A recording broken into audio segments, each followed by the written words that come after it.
পরিবেশ প্রচারণা হিসেবে পরিবেশ ঠিকঠাক আছে। আমরা সকলেই আমি তো সারাক্ষণ জনতার মাঝেই আছি, জনতার মাঝেই যাচ্ছি।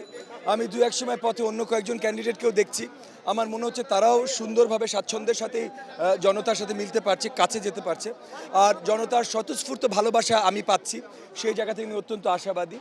তবে এই জায়গায় আবার কিছু দূর আপনার নির্বাচন কমিশন যেন তাদের কাজগুলো ঠিকভাবে করে, সেই জায়গায় আমাদের কিছু দুশ্চিন্তা বা আশঙ্কা যে নেই তা না। ভোটার রোল নিয়ে আমাদের দুশ্চিন্তা আছে, আপনার ওই যে পোস্টাল ভোট নিয়ে বড় দুশ্চিন্তা আছে। তো এই জিনিসগুলো এখনও নির্বাচন কমিশন আমাদেরকে পরিষ্কার করতে পারেনি। আর মাত্র 6 দিন বাকি নির্বাচনের, 4 দিন যে প্রচারণার বাকি, এখানে প্রচারণা আমার মনে হয় যত জায়গা থেকে আমি খবর পাচ্ছি, আমার এলাকায় তো আমি সারাক্ষণ স্বাচ্ছন্দ্যের সাথেই সুন্দর প্রচারণা করছি, জনতার ভেতরে যাচ্ছি, স্বতঃস্ফূর্ত তাদের রিয়াকশনস পাচ্ছি, ভালোবাসা পাচ্ছি, এবং ওই জায়গাটা এই পর্যন্ত ঠিক আছে। এখন প্রশ্নগুলো হলো নির্বাচন কমিশন ভোটার রোল এবং পোস্টাল ভোট নিয়ে তারা কি করছে, এটা নিয়ে কিছু প্রশ্ন রয়ে যাচ্ছে। মানে এখন নির্বাচন কমিশন কি তাদের ইনএফিসিয়েন্সির জন্য এই জায়গাগুলোতে আটকে আছে, নাকি সরকারের ভেতর থেকে কাউকে সহযোগিতা করবার একটা প্রচেষ্টা আছে, সেগুলো বড় প্রশ্ন। কারণ ভোটার রোল, পোস্টার ভোট, এই জিনিসগুলোতে সরকার যদি আলাদাভাবে কাউকে সহযোগিতা করতে চায়, তাহলে বিশালভাবে কিন্তু ভোট পুরো নির্বাচনটা প্রভাবিত করতে পারে। এইখানে একটা প্রশ্ন রয়ে যাচ্ছে, বড় প্রশ্ন। দেখেন, আমার কাছে মনে হয় যে ধানের শীষের সাথে এই এলাকায় খুব বেশি শক্ত প্রতিদ্বন্দ্বিতা কারোর হবে না।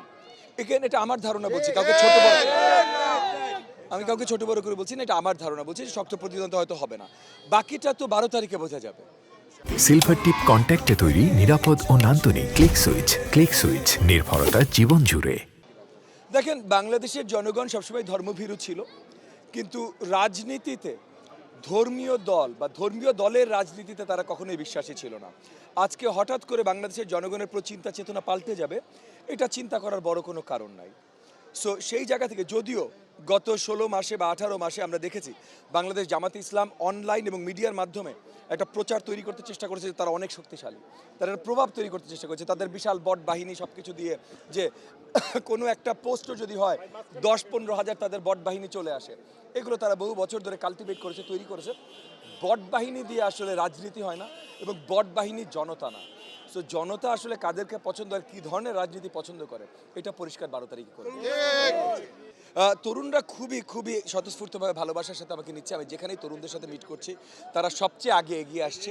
কারণ তারুণ্যের যত আপনার আকাঙ্ক্ষা আছে, তারা বিশ্বাস করছে, আমার মনে হয় তারা বিশ্বাস করছে যে তাদের আকাঙ্ক্ষাগুলো পূরণ করা সঠিক ব্যক্তি আমি হব এই এলাকায়। দেখেন, ভোট কেন্দ্র নিয়ে কিছু সংখ্যা আছে, কিছু ভোট কেন্দ্র আছে যেগুলো কিছু ভোট কেন্দ্র আছে যেই জায়গাগুলোতে আমার প্রতিপক্ষ যিনি আছেন এই এলাকায়, ওনাদের পুরাতন একটা, for lack of a better word, armed প্রভাব আছে। মানে এমনও হয়েছে যে সর্ট অফ পুলিশ যে ঢুকে ঠিকভাবে বেরোতে পারে নাই বা ঢুকতেই পারে নাই, এরকম কেন্দ্র এখানে আছে বা ওই আশেপাশের কেন্দ্র আছে। তো ওই জায়গাগুলোতে আমি আশা রাখবো প্রশাসন শক্ত ব্যবস্থা নেবে, যেন কোনোভাবে শক্তি দিয়ে, মানে কেউ, সেটা আমার দল হোক যেই দল হোক, কোনো দল যেন শক্তি দিয়ে এই নির্বাচনটা প্রভাবিত করতে না পারে। 20 বছর পর আমরা আবার ভোটের অধিকার ফিরে পেয়েছি, কোনোভাবেই অন্য কোনোভাবে আমরা প্রভাবিত এই নির্বাচন হতে দেখতে চাই না। সো ওইটাই চাই দেখতে।